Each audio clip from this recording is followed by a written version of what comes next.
바울은 6절 말씀에서 우리가 예수 그리스도를 믿음으로 받는 복을 말씀을 합니다. 그런데 이 복이, 이 은혜가 얼마나 엄청나고 매우 중요하면은 2절 말씀부터 5절 말씀까지, 즉 6절에서 이 은혜의 이 복에 대해서 말씀을 하기 전에 삼중으로 이 복의 엄청난 내용 그리고 크기에 대해서 강조를 하고 있습니다. 2절 말씀 봅시다.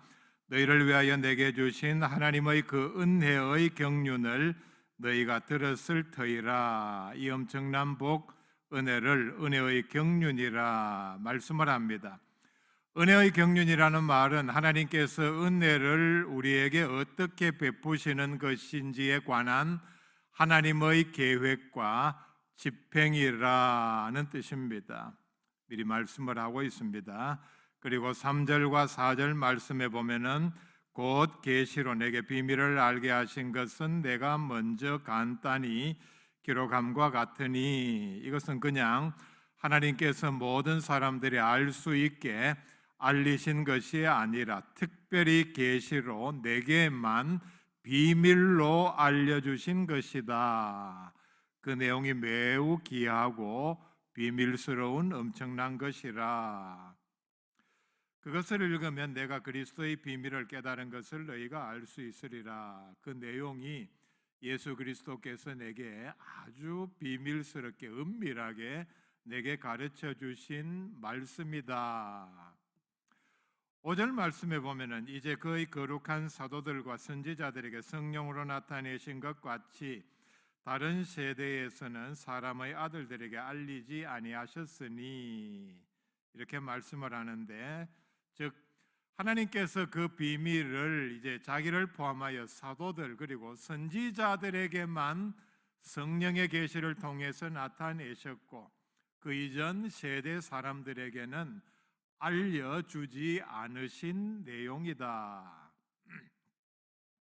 자, 그렇다면 그 엄청난 비밀, 하나님의 경륜의 은혜가 무엇이냐? 바로 6절 말씀입니다. 이는 이방인들이 복음으로 말미암아 그리스도 예수 안에서 함께 상속자가 되고 지체가 되고 함께 약속에 참여하는 자가 됨이라. 복음으로 말미암아 그리스도 예수 안에서, 복음으로 말미암아, 그리고 뒤에 나오는 그리스도 예수 안에서, 같은 내용입니다. 비슷한 내용을, 같은 내용을 이렇게 나란히 언급한 것은 강조하기 위함입니다. 이 말씀의 뜻은 우리의 모든 죄를 용서받을 수 있게 예수님께서 십자가에 달려 모든 죄값을 치르셨습니다. 복음의 핵심 내용입니다. 내가 치러야 할 모든 죄값을, 죄에 대한 대가를, 형벌을 예수님께서 대신 받으셨다는 내용입니다. 예수님만이 이 일을 할 수 있습니다. 하나님 앞에서 내가 지은 모든 죄에 대해서 대신 다른 사람이 치르는 것은 아무런 의미가 없습니다. 효력이 없다는 얘기입니다. 왜냐? 그 사람은 그런 죄값을 치를 자격이 없기 때문입니다. 자기도 죄인이기 때문입니다. 자기의 죄 문제도 해결하지 못하는데 하나님 앞에서 다른 사람의 죄 문제를 해결하겠다, 어처구니 없고 교만한 생각의 발로입니다. 예수님만이 이 일을 할 수 있습니다. 이 사실을 믿기만 하면은 우리가 구원받을 수 있게 하셨습니다. 복음으로 말미암아, 이 말은 예수 그리스도를 믿는 믿음만으로 라는 뜻을 여기에 포함하고 있습니다. 그래서 이 믿음 하나만으로 우리가 우리의 모든 죄를 용서받고 구원을 얻는다, 천국 영생 복락을 누린다. 그래서 복음입니다. 복된 소식, 말씀, 기쁜 소식이라는 뜻입니다. 로마서 1장 16절 말씀에 이 복음은 모든 믿는 자에게 구원을 주시는 하나님의 능력이라. 하나님의 능력이기 때문에, 사람의 능력이 아닌 하나님의 능력이기 때문에 우리가 우리의 죄를 용서받을 수 있고 구원을 얻는다는 뜻입니다. 복음은 단순한 어떤 기쁜 소식이 아닙니다. 몇 자 적어서 또는 음성으로 알리는 좋은 소식이 아닙니다. 이 소식 가운데는 우리를 구원하는 엄청난 하나님의 능력이 여기에 포함이 되어 있습니다. 자, 그런데 이 복음이 이제 우리에게 주어졌고 이제 이 복음으로 말미암아 이방인 믿는 자에게까지도 주어지는 은혜와 복이 있다. 6절 말씀에 이 은혜와 복은 세 가지로 주어졌다 말씀을 합니다. 얼핏 보면 비슷한 뜻이 될 수도 있습니다. 첫째 복을 받았기 때문에 두 번째, 세 번째 복을 연달아 받는다. 문맥상으로 보면은 그렇게 해석할 수도 있고 또 따로 분리해서 생각할 수도 있습니다. 차례대로 생각을 해봅시다. 첫째, 함께 상속자가 되고 말씀을 합니다. 복음으로 말미암아 그리스도 예수 안에서 이방인들까지도 이제 유대인들과 아브라함의 원래의 후손들과 똑같이 함께 이방인이라고 해서 원래 유대인 후손과 비교해서 조금 못한 복을 받는 것이 전혀 아닌 함께 똑같은 상속자가 되었다 말씀을 합니다. 상속이 뭡니까? 부모의 모든 재산을 물려받는 것입니다. 상속을 할 때에는 자녀만이 부모의 재산을 받습니다. 자녀가 있는데 조카들 또 다른 사촌 이렇게 끼워 넣지를 않습니다. 자녀만 받습니다.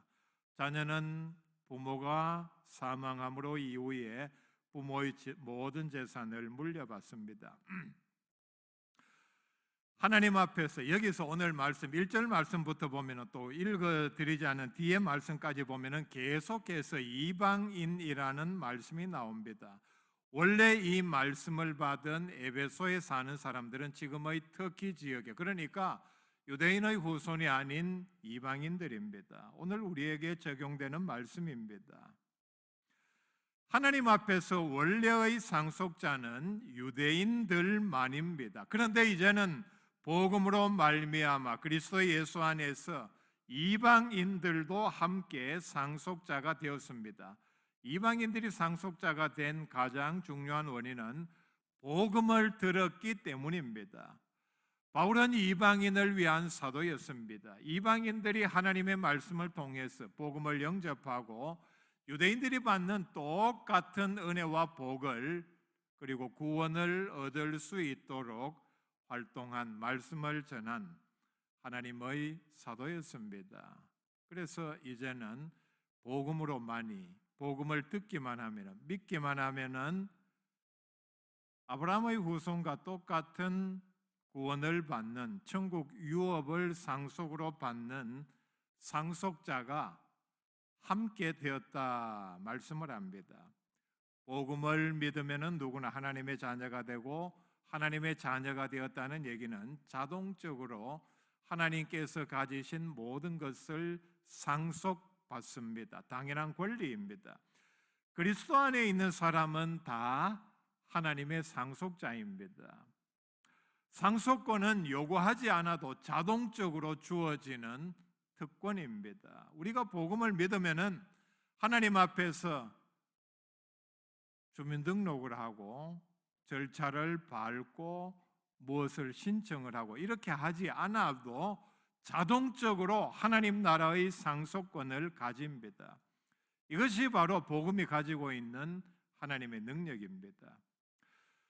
우리는 하나님으로부터 모든 복, 구원, 천국 영생 그리고 천국을 상속받습니다. 상속이라는 말 여러분 실감 나십니까? 상속은 부모의 가진 모든 재산을 물려받는다는 얘기입니다. 많은 재산을 물려받은 분은 실감이 날 것입니다. 그런데 부모로부터 이 재산적으로는 전혀 물려받은 것이 없다 하는 분은 조금 실감이 나지 않을 것 같아요. 상속이라는 말은 들어봤지만은, 그리고 주변에서 또 뭐 가까운 친구가 엄청난, 그저 우리 개념으로 알기 쉽게 말하면은 수십억의 재산을 물려받았다 얘기는 들어봤지만은, 구체적으로 그게 무슨 뜻인지 조금 실감하기는 어려울 것입니다. 실질적으로 보면은 엄청난 재산을 물려받는 상속자들이 있습니다. 우리가 이런 면에서 보면은 이 땅의 어떤 유력한 부모의, 그리고 부자인 부모로부터 상속자가 되어서 모든 재산을 물려받는다. 엄청난 특권입니다. 어떤 사람은 뭐 자기가 그 많은 재산을 물려받지 못해서 다른 사람이 많은 재산을 물려받는 걸 보고 이걸 뭐 국가가 다 가져가야 한다, 또 아니면은 그게 별것 아니다, 뭐 재산 물려받아봤자 관리 잘못하면은 다 날려버리는 것 아닌가, 이렇게 폄훼하는 사람들도 있습니다. 저는 그게 본인은 아니라고 봅니다. 제가 말씀드리는 요지는 부모 잘 만나서 엄청난 재산을 상속받는 것은 그 자녀의 특징입니다. 아니, 특권입니다. 생각해 보십시오. 부러워하고 시기하는 사람도 있지만은 엄청난 특권이면은 틀림없습니다. 세상에서도 보면은 엄청난 재산을 물려받는 상속자들이 있습니다. 재산을 얼마나 많이 물려받았으면은 상속세를 내지 못해서 그것 마련하려고 굉장히 고심을 하는 걸 보면은, 또 재산을 처분하고 빚을 내는 걸 보면은 상속 재산이 얼마나 많은가 놀라울 따름입니다. 그런데 우리는 이와는 비교도 되지 않는 하나님께서 가지신 모든 것, 천국의 상속자라 분명히 말씀을 합니다. 요한계시록에 보면은 천국에 대해서 얼마나 어마어마하게 설명을 합니까? 천국에는 도로가 다 금으로 포장이 되어 있다 말씀을 합니다. 놀랍지 않습니까? 여러분, 금 얼마나 가지고 있습니까? 저는 손톱만큼도 없습니다. 죄송합니다. 제 이빨에 조금 있긴 있네요. 지금 생각하니까. 우리는 금 조금 뭐 사고 돌 때 누구 선물하려고 해도 금값이 엄청 올라서 참 그 얘기를 들으면 기가 죽을 지경인데, 천국은 여러분 얼마나 넓은 그 모든 지역이 도로가 길이 다 금으로 포장이 되어 있습니다. 이것만 하나만 해도 우리가 천국에 들어갈 때에 남의 집에 어떤 손님으로 들어가는 것이 아니라 우리 아버지의 집에 당당하게 내가 아들로 상속자로 들어간다 말씀을 합니다. 우리가 이런 하나님의 상속자가 된 연유를 우리가 창세기부터 살펴볼 수 있기를 바랍니다. 하나님께서 아브라함에게 창세기 12장 2절 이하에 내가 너로 큰 민족을 이루고 네게 복을 주어 네 이름을 장대하게 하리니 너는 복이 될지라. 너를 축복하는 자에게는 내가 복을 내리고 너를 저주하는 자에게는 내가 저주하리니 땅의 모든 족속이 너로 말미암아 복을 얻을 것이라. 자, 이 말씀에서 이제 아브라함의 자손들뿐만 아니라 원래는 하나님께서 이런 복을 아브라함과 오리지널 그 후손들에게만 주시기로 되어 있었습니다. 그런데 이제는 복음으로 말미암아 이방인들에게도까지 하나님께서 복을 누리고 상속자들이 되는 것을 말씀을 합니다. 하나님으로부터 어떤 복도 받을 수 없는 이방인인 우리가 복음으로 말미암아 그리스도 예수 안에서 이 복의 상속자가 되었다. 원래 아브라함에게만 해당되었던 복이 상속이 이제는 복음의 능력으로 모든 아브라함의 영적인 후손들에게까지 누리게 특권을 허락하셨습니다. 이걸 로마서 4장 16절에서 이렇게 설명을 합니다. 그러므로 상속자가 되는 그것이 은혜에 속하기 위하여, 자, 은혜로 이제는 상속을 받습니다. 은혜로라는 말은 공짜로 상속을 받는다는 얘기입니다.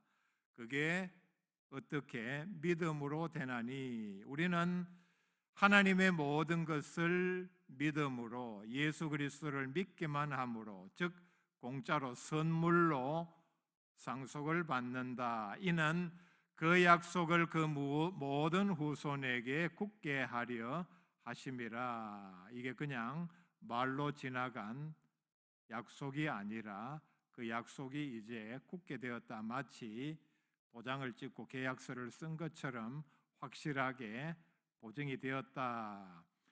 율법에 속한 자에게뿐만 아니라 아브라함의 믿음에 속한 자에게도 그러하니, 믿음에 속한 자에게도 영적으로 예수 그리스도를 믿는 믿음으로 영적으로 아브라함의 후손이 된 모든 사람들에게도 이제 다 해당이 되니 아브라함은 우리 모든 사람의 조상이라. 아브라함은 이제 우리의 믿음의 조상이 되었다 말씀을 합니다. 로마서 8장 17절에 자녀이면 또한 상속자 곧 하나님의 상속자요. 하나님의 자녀가 되었으면 믿음으로 자동적으로 하나님의 상속자가 되었다. 그리스도와 함께한 상속자니, 원어의 뜻은 우리는 예수 그리스도와 똑같은 상속자라는 뜻입니다. 예수님은 천국 가서 하나님의 재산을 더 받고, 여러분 그렇게 생각하셨습니까? 예수님은 적어도 우리보다 1000배, 10,000배 더 받고, 우리는 1억 분의 1만 받아도 감지덕지라. 그게 아니라 그리스도와 함께한 상속자니, 예수 그리스도와 똑같은 지분을 가진, 얼마나 놀라운 말씀입니까? 예수님과 공동 상속자의 지분을 가지고 있다. 갈라디아서 3장 29절에 너희가 그리스도의 것이면 곧 아브라함의 자손이요 약속대로 유업을 이을 자니라. 유업을 이을 자, 즉 약속대로 상속을 받을 자 말씀을 합니다. 갈라디아서 4장 7절에 그러므로 네가 이후로는 종이 아니요 아들이니 아들이면 하나님으로 말미암아 유업을 받을 자니라. 우리의 신분이 예수 그리스도 안에서 복음으로 말미암아 과거 종에서 이제는 자녀의 특권을 가지는 신분으로 바뀌었다. 자, 거듭 말씀을 했죠. 자녀는 자동적으로 상속자다. 자녀가 되고 내가 상속자 자격이 없는가? 혹시 상속을 못 받는 게 아닌가 염려하는 분들 계십니까? 물론 세상에서는 그럴 수 있겠죠. 부모가 다른 뜻이 있어서 재산을 물려주지 않는다든지. 하나님 앞에서는 우리가 하나님의 자녀가 된 이상 이런 면에서는 염려할 필요가 전혀 없습니다. 두 번째, 우리가 복음으로 이방인임에도 불구하고 그리스도 예수 안에서 우리에게 주어진 특권은 함께 지체가 되고 말씀을 합니다. 함께 예수 그리스도와 함께 또는 모든 원래의 아브라함의 후손들과 함께 지체가 되었다. 한 몸을 한 피를 나눈 사이라는 뜻입니다. 이방인들도 아닌 우리가 이방인이 아니라 이제는 정말 원래의 하나님의 자녀로서 그리스도가 머리가 되시는 교회의 한 몸을 이루는 지체가 되었다. 성경에서 많이 말씀을 하죠. 예수 그리스도를 믿고 하나님의 자녀가 된 순간 우리는 교회라는 예수 그리스도께서 머리가 되시는 몸의 한 지체, 생명체가 되었다. 뗄 수 없다.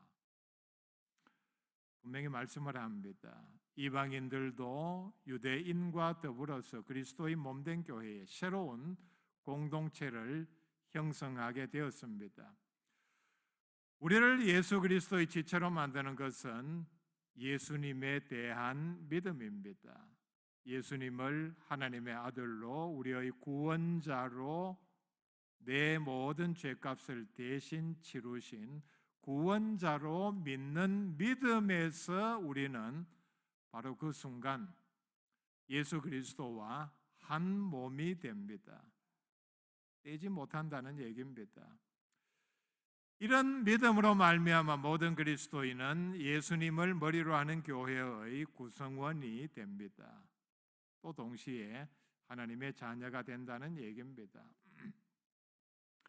우리는 하나님의 아들이신 예수님과 이제 형제가 되고, 예수님은 하나님의 맏아들이라 그랬죠. 우리는 입양이 되어서 이제 자연스럽게 예수님의 동생이 되었습니다.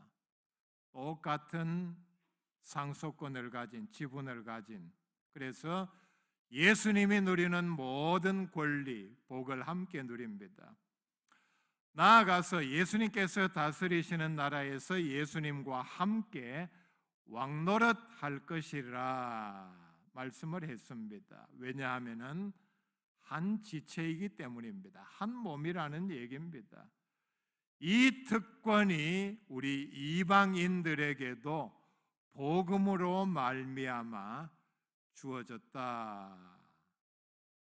세 번째, 함께 약속에 참여하는 자라고 말씀을 합니다. 이 약속은 조금 전에 읽어드렸던 하나님께서 아브라함에게 창세기 12장에서 하신 복의 내용입니다. 너로 복의 근원이 되게 하겠다. 그리고 너를 통해서 모든 사람들이 복을 받는다. 원래는 아브라함에게만 그리고 그 후손들에게만 효력이 미치는 약속입니다. 원래 이 복은 이방인들에게는 이 약속이 제외가 되었습니다. 그런데 이제는 복음으로 말미암아 그리스도 예수 안에서 함께 약속을 성취하는 자가 되었습니다. 약속을 성취한다는 말은 그 약속을 이제 이행받는다는 뜻입니다. 내가 당신에게 무엇을 주겠습니다. 이건 약속이죠. 얼마 시간이 지나서 그 약속한 내용을 그대로 이루는 게 성취라는 뜻입니다. 우리가 약속만 받은 것이 아니고 그 약속을 이제 성취하는 대상이 되었습니다. 그래서 생명과 구원의 약속에 유대인들과 동등하게 참여하는 자가 되었습니다. 이걸 갈라디아서 3장 22절에 이는 예수 그리스도를 믿음으로 말미암는 약속을 믿는 자들에게 주려 함이라. 약속을 받은 가장 중요한 동인도 그리고 성취하는 가장 중요한 동인도 예수 그리스도를 믿음으로 말미암습니다. 믿음으로, 오직 믿음으로 우리에게 관통하는 우리의 구원, 우리의 하나님 자녀됨, 특권 이루는 가장 중요한 원리입니다. 또 하나 에베소서 이 편지 이 문맥에서 보면은 이 약속은 1장 13절에서 말씀한 약속의 성령을 뜻합니다. 그 안에서 또한 믿어 약속의 성령으로 인치심을 받았으니, 인치심을 받았다 하는 말은 도장을 찍었다, 확정했다. 우리에게 성령이 오심으로. 근데 이 성령이 그냥 오신 게 아니고 미리 약속을 하셨죠. 그 다음에 성령이 오셨고 그리고 모든 약속을 이제 확증하는 내용이라. 그래서 이 약속의 성령이 바로 이 약속이다. 자, 예수님께서 요한복음 16장 7절에서 제자들에게 이렇게 약속을 하셨습니다. 내가 떠나고 난 다음에 보혜사 성령을 너희에게 보내주겠다. 예수님의 약속입니다. 성경의 약속 가운데 매우 드물게 이 약속은 매우 신속하게 이루어졌습니다. 그렇죠? 50일 조금 더 걸린 다음에 성령께서 강림하셨습니다. 그래서 우리 가운데 임재하시는 성령은 곧 하나님의 임재를 상징합니다. 성령이 우리 가운데 내 안에 계신다. 하나님께서 우리와 함께 하신다는 뜻입니다. 그리고 성령의 역사는 우리의 모든 삶 가운데 무슨 증거냐? 예수님이 우리에게 주신 약속이 다 그대로 이루어졌다는 뜻입니다. 예수님께서 약속을 지키셨다는 뜻입니다. 성령은 우리를 예수를 주라 고백하게 합니다. 그러니까 여러분들이 조금 실감하기 어렵지만은 이미 예수 믿기 이전에 성령께서 여러분 마음에 들어오셔서 예수를 믿게 역사하셨다는 뜻입니다. 그리고 하나님의 말씀을 깨닫게 하고 순종하게 합니다. 말씀을 읽을 때에 또 들을 때에 대부분의 말씀이 이해가 됩니까? 깨달아집니까? 여러분들의 이해력이 뛰어나서가 아니고 성령께서 깨닫게 해주셨기 때문입니다. 그렇다면 아직 제대로 다 이해가 되지 않는 분들은 이런 의문을 가지겠죠. 그렇다면 내게는 아직 성령의 역사가 부족한가? 아직 초보 단계이고 여러분 성령의 감동을 더 기도함으로 구하시기를 바랍니다. 그때에 성령께서 응답해 주시고 깨우쳐 주십니다. 그래서 보혜사, 영어로는 헬퍼, 우리를 돕는 분, 당시 법정 용어입니다. 내 곁에서 재판을 받을 때에 불리하지 않도록 도와주는 변호사 역할을 하는 분이다. 예수님께서 그런 뜻으로 보혜사라 말씀을 하셨습니다. 그리고 성령은 우리 가운데 계시면서 성령의 열매를 맺게 합니다. 이것이 바로 이방인들이 복음으로 말미암아 그리스도 예수 안에서 함께 약속에 참여하는 자가 되는 것입니다. 예수님께서 약속하신 성령을 예수님께서 이행하셔서 우리가 모든 영역에서 믿기 전부터 지금까지 천국 갈 때까지 성령은 예수님의 약속의 이행자로서 우리 가운데 늘 거하시며 우리를 인도하시고 지켜주십니다. 제가 지금까지 드린 모든 말씀을 에베소서 2장 11절 12절 말씀에 또 이렇게 요약을 했습니다. 그러므로 생각하라. 너희는 그때의 육체로는 이방인이요. 여기서 또 이방인이라는 말이 나오죠. 너희는 과거에 이방인이었다. 하나님의 약속, 하나님의 은혜, 복과는 아무런 상관이 없는 사람이었다. 손으로 육체에 행한 할례를 받은 무리라 칭하는 자들로부터 할례를 받지 않은 무리라 칭함을 받는 자들이라. 할례 받은 사람들이 너희를 가리켜서 할례 받지 않은 자들, 부정한 자들, 하나님의 은혜에서 제외된 사람들, 지옥 갈 사람들, 이렇게 멸시, 천대를 받는 사람들이었다. 사람 취급을 못 받는 이방인들이었다.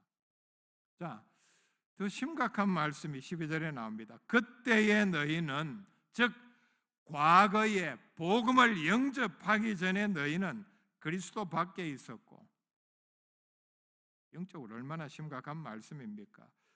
이스라엘 나라 밖의 사람이라, 영적으로 이스라엘 구원받은 사람의 모임인 천국 백성 밖의 사람이었고 지옥에 속한 사람이었다는 얘기죠.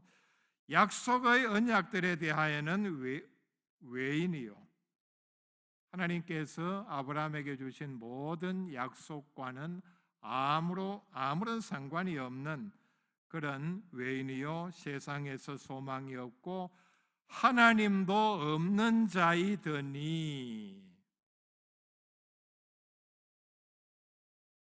바로 우리의 영적인 상태입니다. 13절 말씀에 이제는 전에 멀리 있던 너희가 그리스도 예수 안에서 그리스도의 피로 가까워졌느니라. 하나님의 은혜의 복음으로 말미암아 그리스도 예수 안에서 하나님께 주시는 모든 복의 상속자가 되고 예수 그리스도의 지체가 되어 예수님과 함께 영광을 누리며 함께 약속의 은혜에 참여하는 복을 받았다, 이미 받았다 말씀을 합니다. 엄청난 복입니다. 그래서 복음입니다. 이 복음의 능력을 깨닫고 감사하는 우리의 믿음이 될 수 있기를 바랍니다.